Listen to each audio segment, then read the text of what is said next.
Mahakasika ny feo mandeha amin'izao fotoana izao sy ny zava-misy ara-politika eto Madagasikara dia nanambara ny minisitra eo anivon'ny fiadidinan'ny repoblika izay misahana ny fambolena sy ny fiompiana fa mbola mitana izany toerana izany ny tena ny mandraka ankehitriny. No mafisiny moa fa didim-panjakana no nanendry azy eo amin'izay toerana maha-minisitra azy izay ary didim-panjakana ihany koa no manala azy raha toka tonga izany fotoana izany.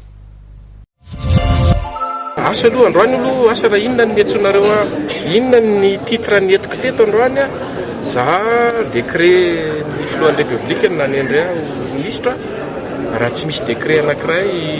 manafoana an'izay fanendrena zany mbola manao ny asa maministra ary mbola makany amin'ny broko miasa maly ariva zao fa ny asa tany amin'ny broko rehefa avy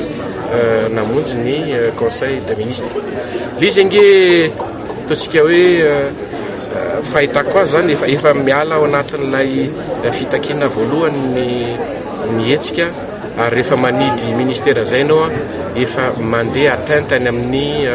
resaka liberté no amin'izay fotoan'izay malalaka ny fidirana any amin'ireny ministra atry ireny aza diny fa bureau-mpanjakana ireny bureau-mpanjakana zany mahazo miditra any amin'ny bureau-mpanjakana zay dia hiditra mahazo mivoaka ny bureau-mpanjakana zay mivoaka.